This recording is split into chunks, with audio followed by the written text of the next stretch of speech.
Thanks for joining us today at 4. We begin with that disturbing twist in the Delphi murders case. The attorneys for Richard Allen say that overwhelming evidence points to Libby German and Abby Williams being killed by a group of people in a ritualistic sacrifice.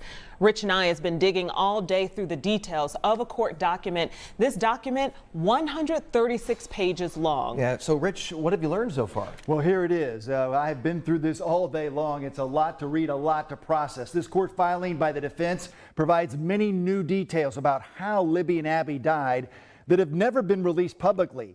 Some of those details are graphic. We're not going to discuss them, but we want to caution you that this may still be hard for some people to hear. Richard Allen's attorneys are asking the judge to look at this evidence and throw out the search warrant that led to Allen's arrest for the murders. The attorneys for Richard Allen point to evidence gathered by investigators to support their belief that Libby German and Abby Williams were killed in a planned abduction and ritualistic sacrifice. The court motion says symbols used in the pagan religion of Odinism, made out of sticks and marked on a tree, were found near the bodies. Abby was allegedly found wearing much of Libby's clothing. The court document names several people that investigators interviewed allegedly involved in Odinism, including the father of a boy Abby knew. The court documents say at least 3 investigators looked deeply into the Odinism angle and were concerned that the evidence pointing to Allen was far less compelling than the evidence pointing to men who practiced Odinism in the area. The court documents also outline in 92 steps why it would be unlikely, if not impossible, for Richard Allen to have acted alone in forcing the girls down the hill, across a river, killing them, and staging the bodies in the timeline presented by the sheriff. The attorneys claim their client has 0 connections to any pagan cult or members, and that no forensic or electronic evidence links Allen to the girls or the crime scene. They maintain he is a completely innocent man. The defense says the sheriff lied and withheld critical evidence to obtain a search warrant for Allen's home last October. They want that search warrant overturned, which would throw out the evidence seized from Allen's home. The defense also claims that 2 prison guards supervising Allen at the Westville Correctional Facility are Odinists who have threatened, intimidated, and mentally abused him, including monitoring and recording attorney visits with Allen. The attorneys suggest that Allen confessed to the killings in an April phone call to his wife from prison because he feared his wife would be harmed if he did not. Allen's attorneys continue to ask that their client be transferred to a county jail while he awaits trial. The court document summarizes, the defense is not inventing, fabricating, or exaggerating these facts, no matter how crazy those facts may appear. Some of that is crazy when you read it. At this point, we don't know when the judge will make any decision about the search warrant or this new request to move Allen. And it's worth noting that this long document, so many details, was public early this morning. But then the court changed their mind, and that was sealed at last check. There is so much there. And I know that senior investigative reporter Bob Siegel is looking into this. He's going to dive deeper into these documents coming up beginning at 5 o'clock. Rich, thanks. All right, here we go. Otis B Dreds here. A little bit of change of plans. Of course, I got Bobby 2 Trill with me. How are you, buddy? I'm just trying to stay true. Well, you know, it's good. It's the struggle. Not too bad. It's sunny out. It is a pretty nice day. We were going to talk about the Jayme Closs kidnapping. As I mentioned in the description for the podcast, it's a little crazy. You know, guy runs in, has been scoping this little girl out for a while. Runs in, shoots the dad through the window from the outside, point blank, just, bam, right, pretty much took his fucking face off. And then kills the mother. This is a very, short version of it because we have some breaking news. We're going to stray away from what our topic was going to be. Jake Peterson is the perpetrator in the Jayme Closs kidnapping because he shot her parents, kidnapped her, and kept her hostage for 88 days. We are not privy to the details of what happened in that 88 days because she was a minor.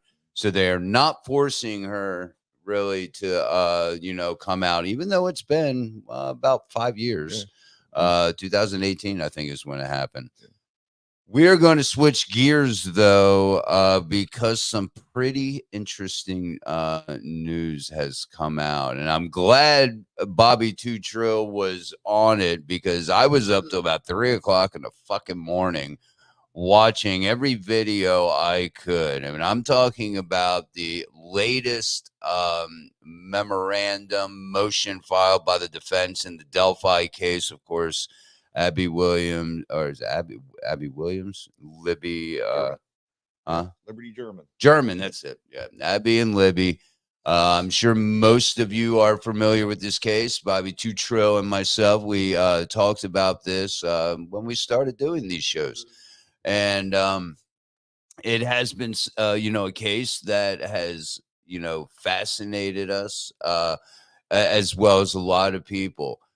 But when we said, and I believe we can go back to that show and say things are about to get fucking crazy. Yeah. When they released all those documents in the Delphi case, we were like, man, this is just the tip of the iceberg. And by God, we were fucking right. Yeah, and even more to come. And this came out of left field, what the defense is doing. This just happened like 2 days ago, I believe. Yeah. They filed a motion, big 136-page memorandum speaking on that they believe they have named names within law enforcement, within the corrections department. They have named names of people who, and just hang on here, are members of a religious sect or cult, if you will, called Odinism. And it is a pagan cult, and they have, again, put forth names. They're not just saying this is our new theory and this is what the defense is going to stand on. It wasn't Richard Allen. It was a group of, religious fanatics and a religious cult sect, whatever. They are naming names. Yeah. They're not just willy-nillying this. This is getting really interesting. So before we get into some of the details, Bobby, what was your first thought when you seen this? I mean, were you as surprised as a lot of the, watching a lot of court TV, they've been covering it. Were you as surprised as they were? Oh yeah, so much. I did. The first time I saw it was actually just last night, and this has been out for a while, and I didn't really get to start reading it till this morning. Yeah. Yeah, but I check Reddit all the time. I've been on the Jack the Ripper sites, all that stuff. So every once in a while, I'll get on there, and I'll also check out Delphi and some other stuff. Well, Delphi's been fairly stagnant for the last few weeks, other than a little bit here and there. But then I get on it last night, and it has just exploded. And everybody's talking about this. And so naturally I'm going, hey, what is going on here? And that's when I started watching the videos. Yeah, it blew my mind, because, when you first hear something like that, you automatically think, well, the defense is just trying to do something for their client, or whatever. But the more I start reading about it and the more people are talking about it, it kind of it really does make you wonder what's going on here, man. Yeah. It was always questioned from the get-go, I believe, on whether or not Richard Allen could have done this by himself. I say yes. I say very well. Intimidation, had a gun. They found a spent casing, which ironically is the same kind of casings that the police department use. They mentioned that, yes, it was a spent, not a spent casing. It was, the full shell that was ejected. Maybe when he click-clacked that motherfucker as a form of intimidation. That would scare the shit out of me if I'm facing somebody and they're like, because you're only one step away from having a bullet in you. Right. Yep. Once you put one in the chamber, that click-clack. And that was apparently heard on some recordings. Yeah. And that's what we pretty much figured as well, you know. Yeah, so it was a form of intimidation. So it wasn't that hard for a single, but it was always kind of speculated that could this have been more than one person? Yeah. There were other people Yeah. that were there. And you know, people just walking through. It was a nice day that day. Other people taking a walk on the trail. Could it have been, you know, a few people? Well, the police even said it after they arrested Richard Allen. If everybody remembers this, the police came out and said, look, this is still an open investigation because we believe there may be more people involved. Yes. Even the police themselves believe that there were more people involved, possibly.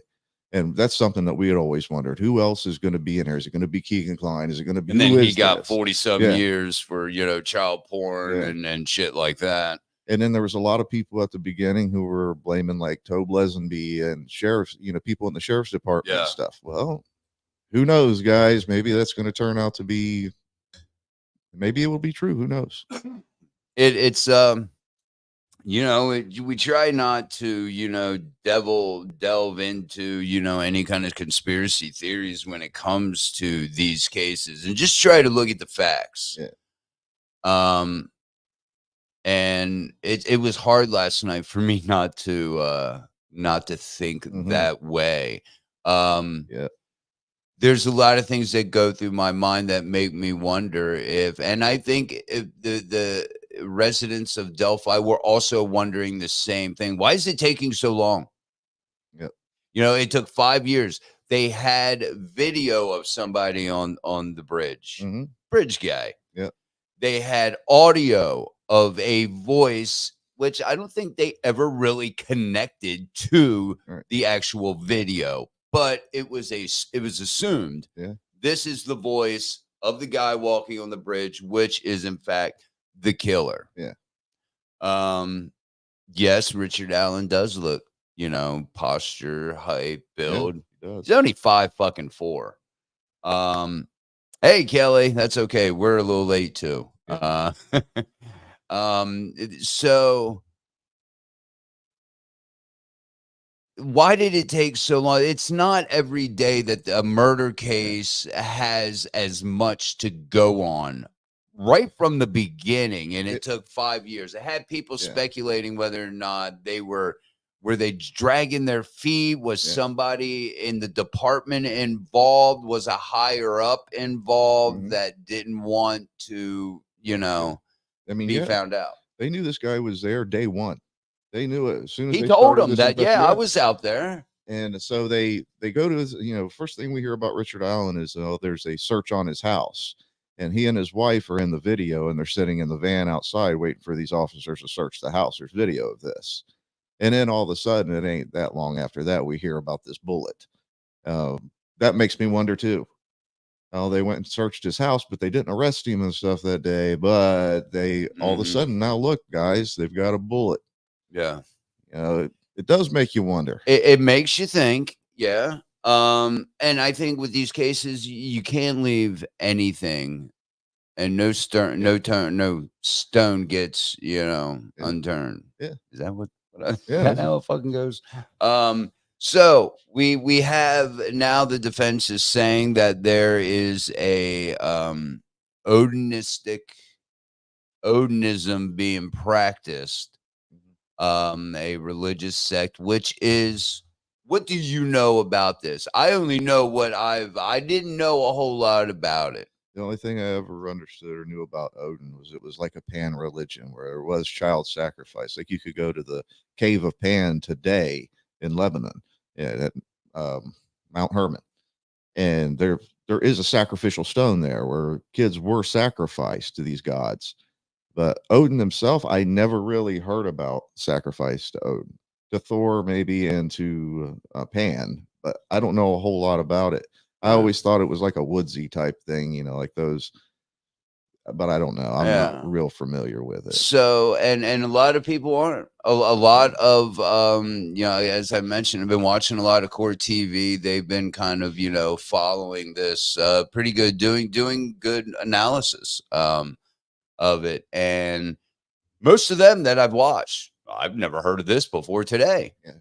which doesn't make it any less valid. Yeah, it's a There's a lot of different small religious sects. There's probably some in this neighborhood going on right now that we don't know about. Yeah. And then maybe they're planning something malicious. And they have this in their demented head. They have to go kill a couple kids to this god that they worship.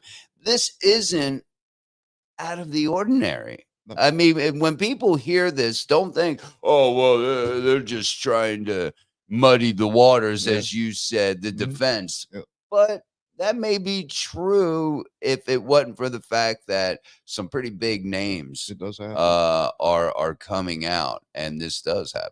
It does. Wild circumstances and everything. You know what?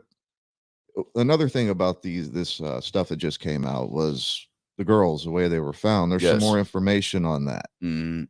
and it's some weird stuff, man. Mhm. Like if this stuff is true and it's in the deposition, I'm guessing it is.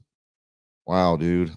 I don't really know what to make of it other than either it was ritualistic or somebody trying to make it look like it was ritualistic. Right. It- Oh, sure. Yeah, the positions that they, as I mentioned, weren't dragged there. I have a little bit some of this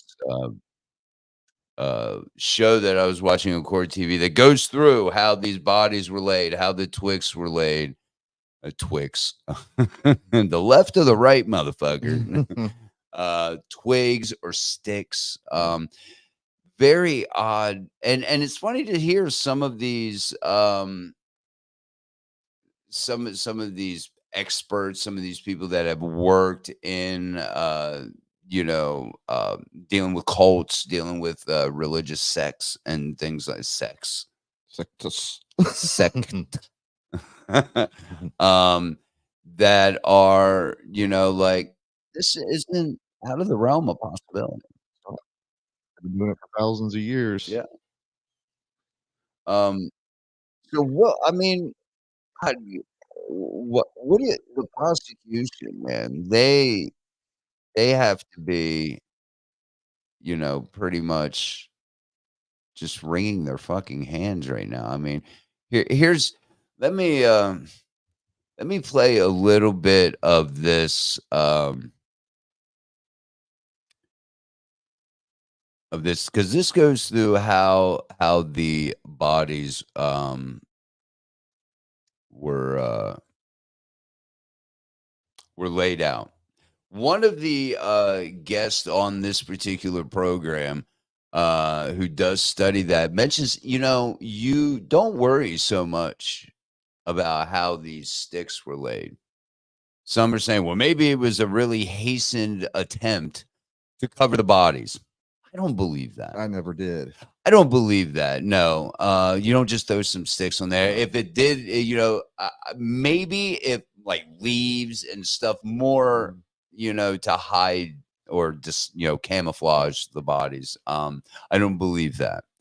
But she says, look at how the bodies are positioned. Now, again, I don't mean to get all conspiracy here. Libby was placed in the as above, so below position. Yep. And then you have, I believe it's in a tarot card, the woman with, or the leg of Abby, her right leg was bent at the knee. It'd be the hanging man. The hanging man, yeah. And the left leg over top of that, her arms up in a weird position. And you're not gonna, again, there were no drag marks, so it was believed that they were killed there, but there was no blood there. Yeah.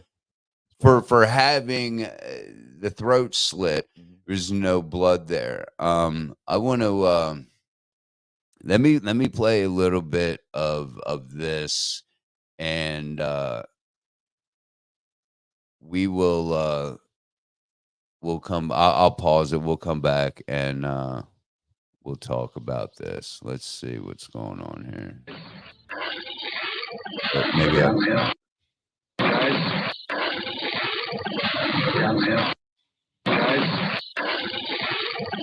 Downhill. For years, that was the biggest piece of evidence that we knew about in the Delphi murder case, the video and then the audio of the alleged killer.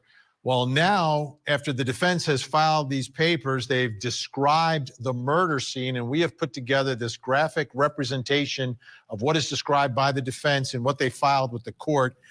Abby and Libby next to one another near this tree with these sticks. Are they in some form of a message that is being sent? Is this ritualistic? Some other facts here. Libby was found nude. Blood spots and blood drippings were seen all over Libby's body. No blood sprayed or dripped onto the leaves or the tree near Libby's head and sliced neck. Abby was found fully clothed, but dressed in Libby's sweatshirt and jeans. Abby was found wearing 2 bras.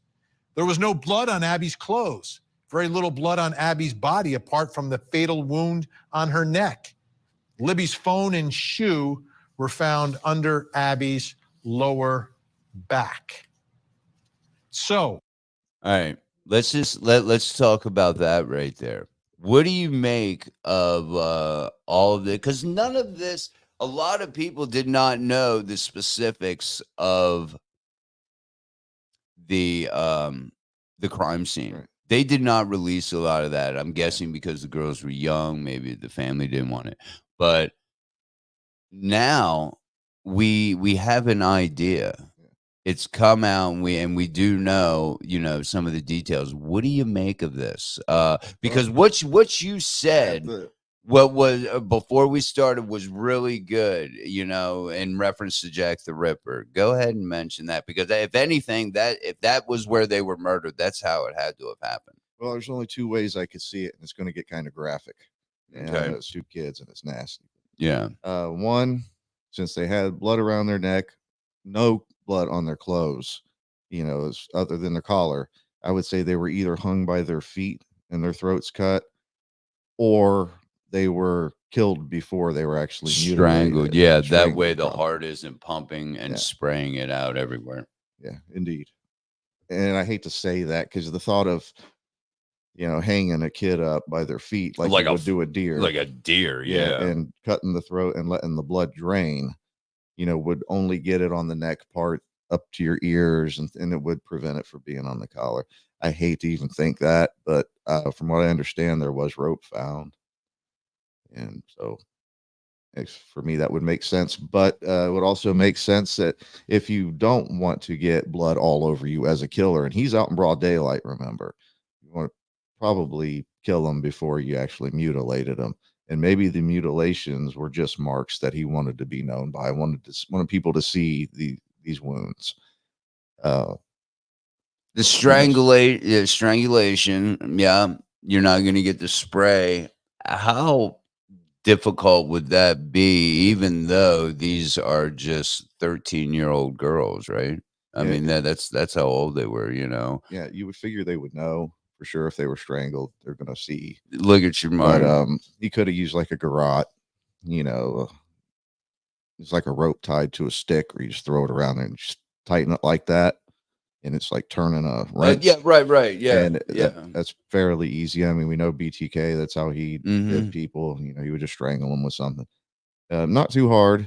I mean, but you got 2 girls there. You do, and one has to be, right.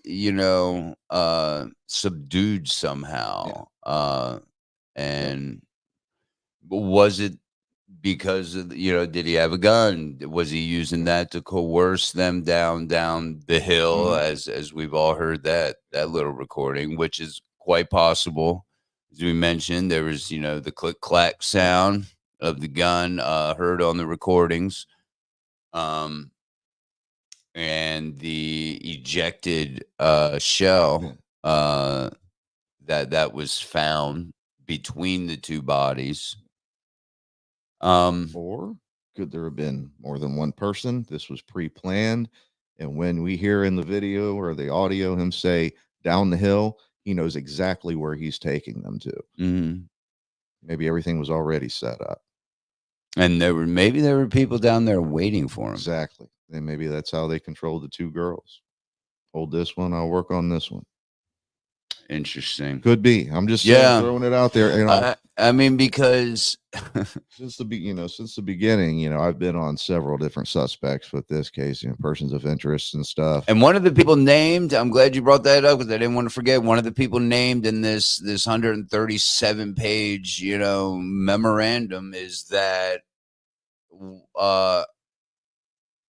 one of the people mentioned was one of the ones that were mentioned and the police have talked to already. This is somebody that a lot of people who have been following the case will recognize this name. Yeah. We don't know the name yet. Yeah. But it is said that one of them, yes, was talked about, was maybe on a list of a suspect who was named in this. Let's listen to a little more about this crime scene.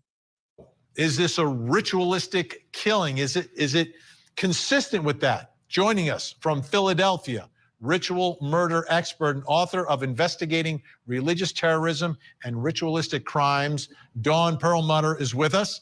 In Jacksonville, Alabama, forensic death investigator, professor of forensics at Jacksonville State University, and host of the incredibly popular Body Bags podcast, Joseph Scott Morgan. And in Pennsylvania, I only have the information that I read and the descriptions. She hasn't seen the photos. Nobody has. This is a classic ritual murder. I've worked on dozens of these types of homicide cases.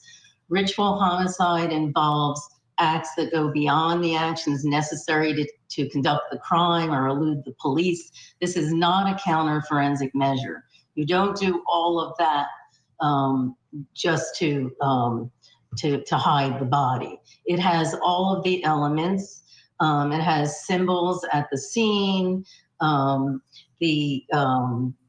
What you're not taking into account when they're looking at the shapes of these branches. And by the way, ritualistic crimes are typically outdoor crime scenes because they're nature-based ideologies. But when you're looking at the symbols, you need to account for the shape of the body underneath it when you're interpreting it. You're not just looking at the sticks. It can be the entire thing, and it has meaning to whoever did it. I really do not think it's random. The other thing is obviously the cause of death is significant.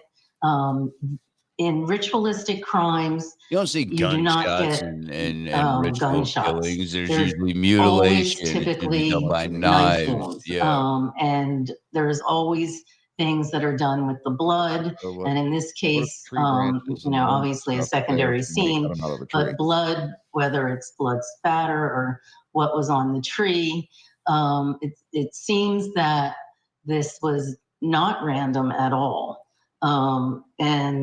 Body positioning is very significant. And as I said, it will have some meaning to the person who did it.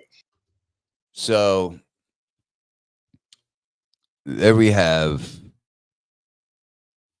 as everyone can see, the positioning of the bodies. This has gotten nuts, my friend. I mean, just really, really nuts. I mean,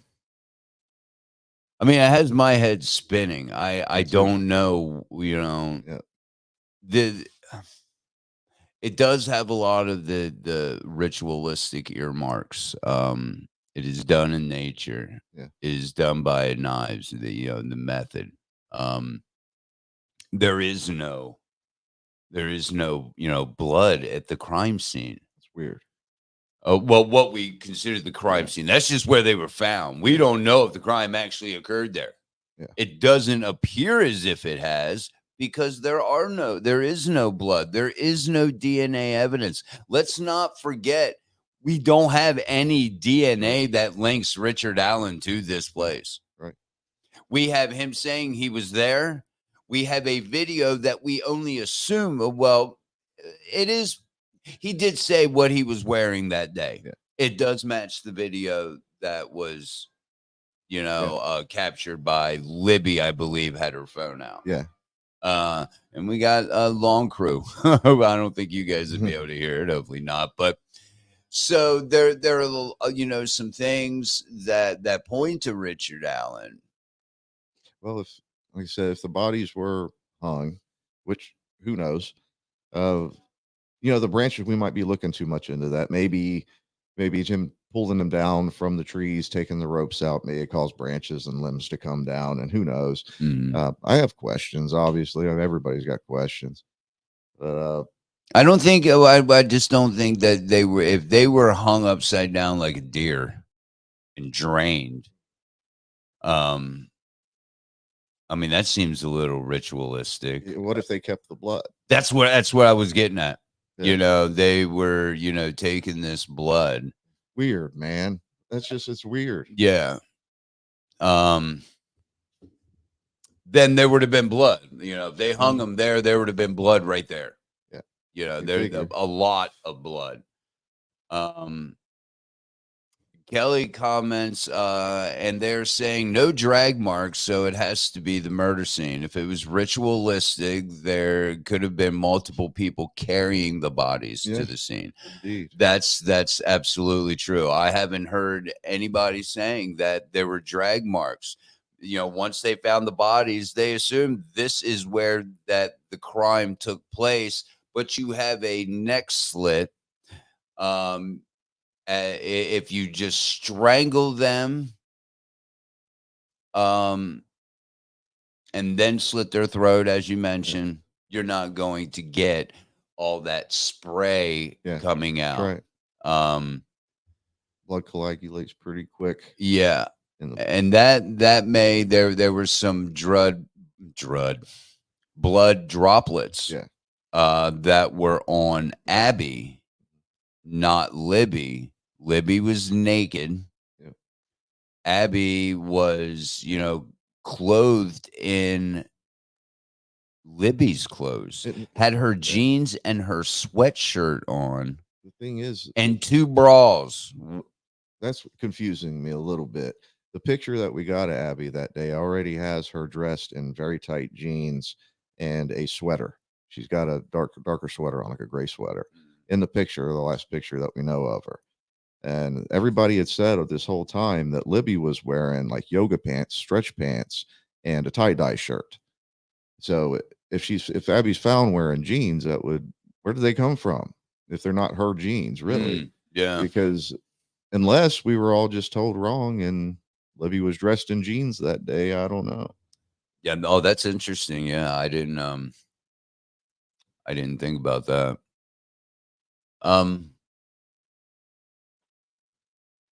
This and 2 bras, It's almost like whoever did this undressed Libby. She seemed to be maybe the main sacrifice. It seems that because she was naked. All her clothes were, as it's mentioned from the defense, was on Abby. Yeah. Abby was almost wearing like 2 sets of clothes. And it makes you wonder so much, like, why would somebody do? We know about the paraphilias and stuff. Like when people have some sex offenders, they have paraphilia where they like certain clothes on certain girls. And I could see maybe Libby was wearing something that he thought I would like better on Abby or something like that. Maybe if it was just him. It's really weird why he would go through the effort, and we don't know if they were put on her or if she was forced to put them on or anything yet. It just brings up so many more questions. And yet no DNA. Yeah. No DNA from Richard Allen has been identified. With all this touching and stuff, you figure there would be. You would think there would be. They didn't even take the twigs, which it had, or the sticks on top of the body. You have 2 dead girls. You have these branches or sticks, whatever on top of them. Just put out. These are symbols. Put that out of your mind for a minute. Why would you not take those? Yeah. They should be evidence. Absolutely. They threw. They them back did in not. the woods. They did not take them. Yeah, they didn't. They didn't take. There was blood that was on the tree. That Libby's one arm was up like this, the other one straight down. To me, it resembles as above, so below. That's the pose. And they even were specific as saying her right arm was touching the base of the tree. Mm. I was looking up while watching this last night, and I was looking up some symbols of Odinism, and one is almost looks like the tree of life. It's a tree with the roots coming down. One is a tree. There's a lot of similarities there, but again, you can't jump down the rabbit hole and close your mind off to all the other possibilities. I want to remind people of something too. A couple years after this investigation started, people were talking about geocaching, that these girls like to geocache. Well, the guy that people were pointing out also liked to geocache, who was around that time. He was a professor from university there in Indiana, but his symbol on his, I don't remember if it was his Instagram page or something like that, was who was the Krampus. Krampus, remember that? Yes, I do remember that. That's a part of this too. And maybe, who knows, man? I mean, I remember that this morning as soon as I saw the picture. I wonder if that's the guy maybe they're talking about. Could have been. What was it? True Crime Jesus? Yeah. It was his YouTube. Now you could go back, True Crime Jesus, go back and watch some of the things that he did on that. Mm-hmm. He did this guy or girl, I don't know who it is, but it went very deep into this geocaching and things of that nature. This guy, because of his geocaching, had some contact with Libby back then through geocaching. And there was a geocache there at the Mona and High Bridge. Well, Libby liked to do that. So did this guy. And he had a Krampus picture as his main picture. And he had a keychain too. Remember, he had a Krampus keychain that he had a picture of. That's some ritualistic stuff. That's some old ancient spiritual stuff too. Yeah. Well, most people could never tell you. And he was the guy that was into like Hitler and that's another thing about this. He was into Hitler. And remember what they said about this, that this religion here that they're doing is a big part of the Aryan nations, the Aryan Brotherhood. Yeah. Yeah. So maybe this is all starting to come together. Interesting. It is interesting. Kelly mentions what's crazy to me is the lack of blood. Blood can still flow through the body 4 to 6 hours after death. Yeah. That's when it begins to settle at the lowest part of the body to the ground. So they had to have been killed somewhere else, it seems. Yeah. That's what I'm thinking. Even if the means was what you were saying, they were drained of all their blood, and maybe that was some sort of, ritualistic deal that they be drained of all their blood and then brought to this particular place. What is it about that place? Maybe there is nothing, but they were right there at the base of this tree and placed in really odd positions. Yeah. And I remember early on I don't know, it's got my head spinning. Early on in this, there was a lot of talk about the Mears barn across the way. Yes. And there was supposedly some pictures taken of some blood stains, some big blood stains in there. And there was actually some flowers next to it. Like people were dedicating these flowers to these girls early on. And then the investigation totally shifted and they didn't talk about it afterwards. And as far as if I could think right, I don't know if it was torn down, if the barn was torn down or not. But nobody ever talks about that anymore. And they haven't since the beginning, really. And the Ron, what was his name? Ron Logan owns some property right there, and in this 136 page motion memorandum, I don't know what really to call it, they mention Blank's house.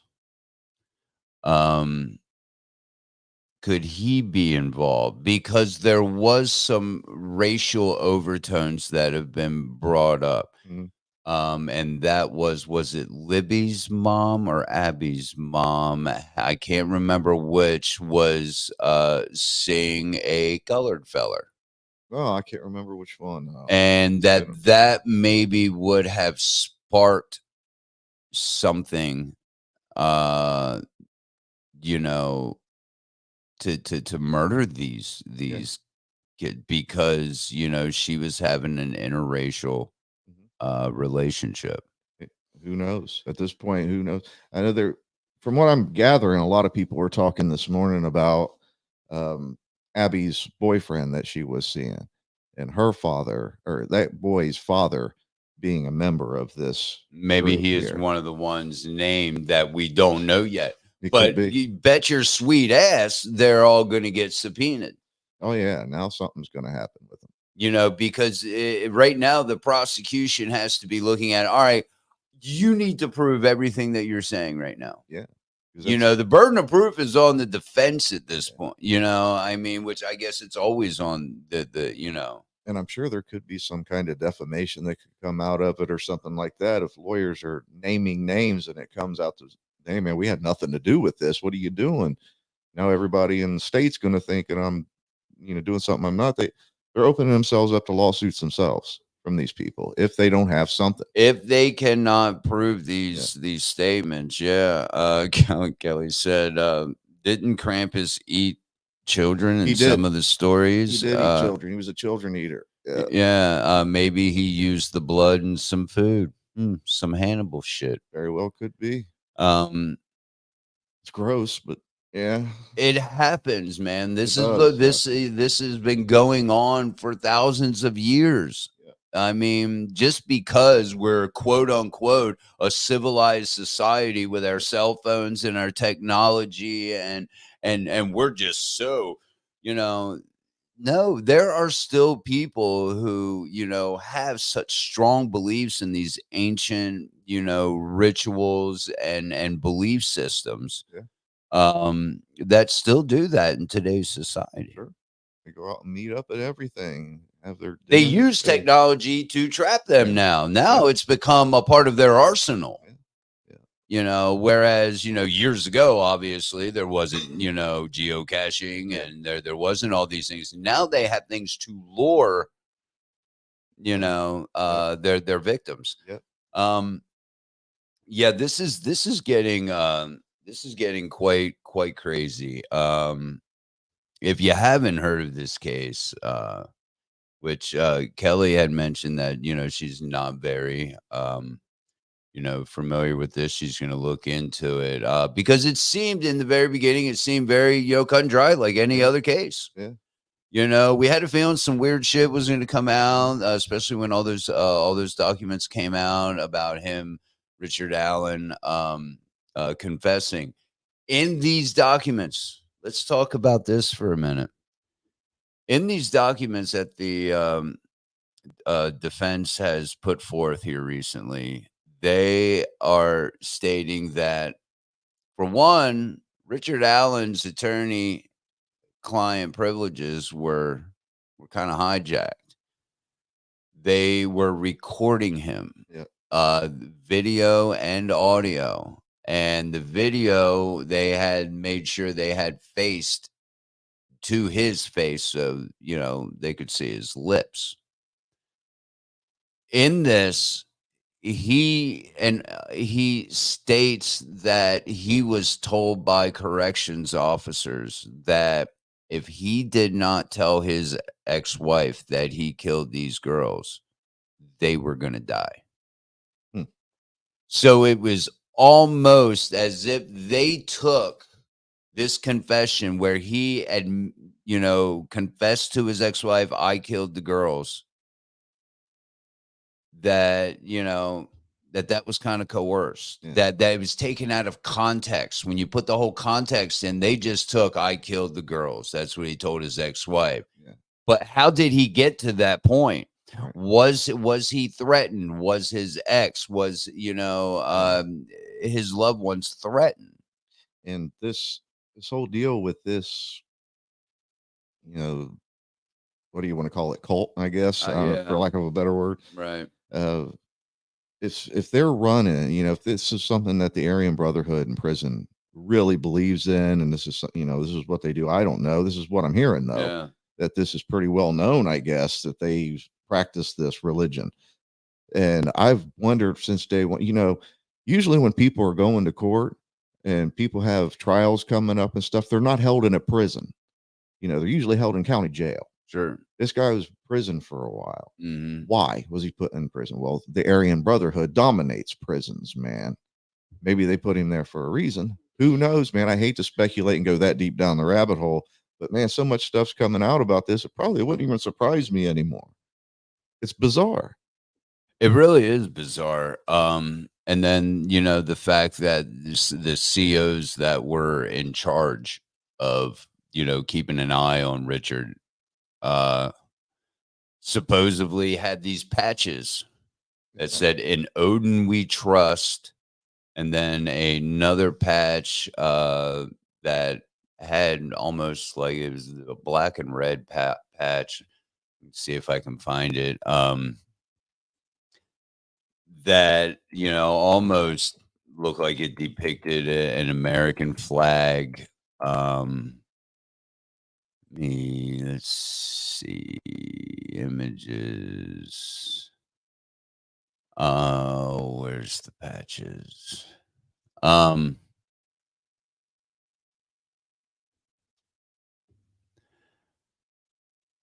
forgot where I was going with that. I got Said "In Odin We Trust" on it. yeah. It says Wow. "In Odin We Trust," and okay, there's the "In Odin." Oh, here we go. Here's some. Okay, let me share this and over. Okay, over there on the right-hand side up here, this patch is the one that they show that is apparently seen on one of the CEOs' uniform, which I thought was against regulation. I didn't think you could put patches like that on an official. Yeah, I don't, no clue. Yeah, you know, I don't know. And then there's the "In Odin We Trust." Apparently, those patches were put in were on their uniform.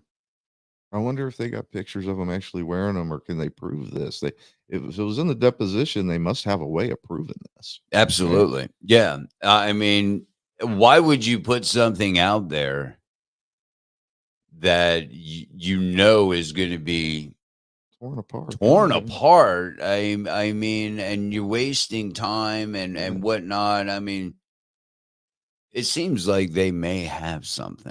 I don't know if it's just, you know, if it's so far-fetched, you know, what'll come about, because they're going to try and hide it. If there are people within law enforcement and whatnot involved in this, is Odin the call? Odinism, I guess you could call it a cult. It's a Nordic, you know, pagan. It's like a Viking religion. It's like a Viking religion. Pre-Christian. Yeah. Pre-Christian Viking religion. You know, if you That hear of like Thor or people like that, that's all part of it. right. Loki, you know, all of these. So Was Krampus a Scottish thing? I thought think it was Krampus German. goes back just as far. I think it's right. It is German, isn't it? yeah, So is the Odin stuff. That's Germanic too. yeah. So, man, but everybody needs to go find out whether this dude, and you can find out about him pretty easy if you're into investigations. Find out if the dude who was the Krampus guy, the college university guy, knows any of these people like Ron Logan or Richard Allen, or see if there's any kind of connection. That has to be their next step. I mean, you got to take these people that are named. I was really big into that guy when they first started discussing him, because you could put him there, you know. Yeah. I mean, and so I was really in on him, you know. I didn't back then. I didn't pay no attention to the Krampus stuff. I just on him as just like a suspect. We just thought it was kind of weird, and then with that kind of weird shit going on with him, that he could be a viable suspect. Yeah, now he could. It's interesting.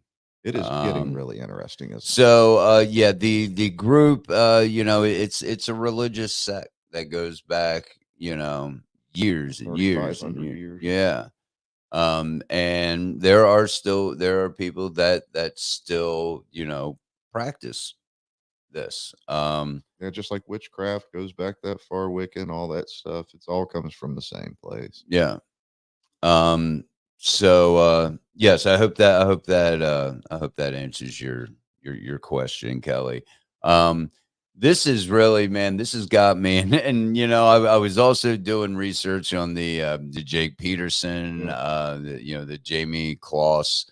That was kind of a feel good story.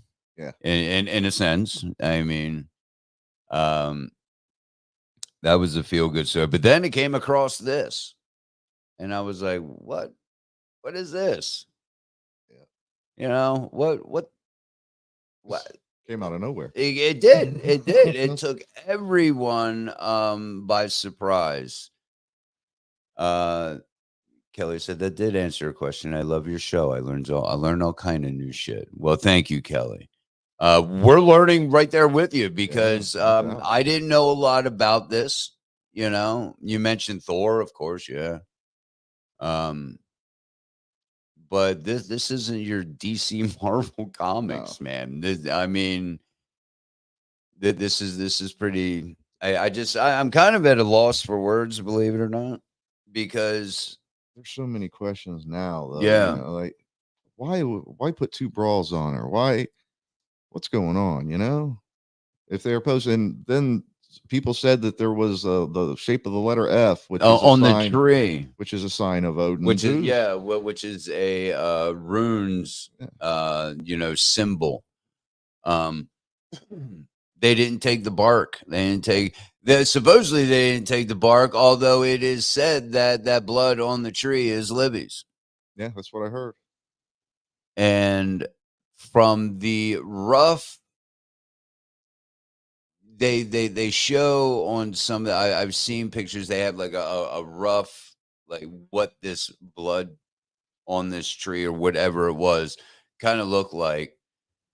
And to me, my first thought was it does kind of look like spray. Splatter. It does look like splatter. Yes. It has even little dots. Yeah. But those dots, if you were to take blood and run it down a tree, it's going to hit the bark. It's not a smooth, right? Like you're rubbing it on a wall. You're going to see those little what looks to be dots when in all actuality maybe they're not. Right. It was just smeared on there. Right, could be. It's peculiar. It is. They took a piece. Apparently, they took a piece of that bark to determine that it was Libby's blood on the tree. But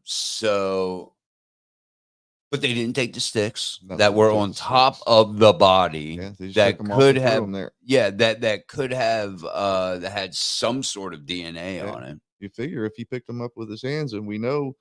From the video, it didn't look like Richard Allen was wearing gloves. If that was him, the bridge guy, couldn't really tell, but I didn't really. Could have had him in his pocket. They just weren't seen, in the video. So wow, all kinds of weird stuff going on with the Delphi case. Delphi, if you haven't heard about it, man, it's about 4 hours west of us, man. I would love to be able to go out there and talk with some people. Yeah, it would be interesting. It would be very interesting. Because we're seeing, the more I looked into this, I know people are going to podcasters for information. All these guests that this Vinny Palatano or whatever his fucking name is, I like watching him on Court TV. He's an ex-prosecutor. You know, Yeah. he's got some good points. It's not like a Fox News. You know, Yeah. I can kind of believe this guy because it is coming from a law standpoint. Right. You know, all of his guests, man, a lot of them. All right, from the such and such podcast, and here's my guest from the such and such podcast, and as podcasters are getting more answers. A lot of podcasters are boots on the ground. They will go to Delphi. Exactly. They will talk to people. I want to go talk to the guy who did the Krampus stuff. I want to see what that university professor's like. Mm-hmm. I would love to be able to do that. And you get me for harassment. I go to jail. Nice. I'll be right there with you. Maybe we can be sellies. Yeah. With Bridge Guy. Bridge Guy. Oh man. All right. So we're gonna wind this down. Yeah, a lot. Man, when we said that, when those first documents came out with all of the alleged confessions and all of that, we're like, wow. And we also said, man, this is the tip of the iceberg. Shit's about to get crazy. Did not expect ancient ritual sacrifices to come into and play a part in this. Or somebody dressing up one of the girls as the other girls, wearing 2 bras and all this weirdness. I mean, it's going to get weirder. There's going to be a lot of weird stuff coming out. I'm sure. Yeah. So, and if you guys, if you guys run into anything, and come across anything, hey, shoot me a message. Let me know, because me and Bobby Trill. Well, we've been watching this case for about 4 or 5 years now, man. It's been a minute, and crazy shit, man. Don't go in the woods. Right? No, I definitely don't, especially in Indiana. Especially in Indiana. So, hey, with that, happy Wednesday to you. For those that are listening, yes, got the Indie Horror Junkie podcast coming tonight. We have Ash Williams, writer, producer, director, coming on. So 8 p.m. Eastern. Be sure to check that out. Bobby Trill, thank you, sir. Hey, it's been true. It's been Trill. And hey, with any luck, man, hey, maybe we'll see you maybe next week. Maybe talk about what we were going to talk about, Jayme Closs. But hey, breaking news hits. Maybe we'll have 5 more arrests in the Delphi case by then.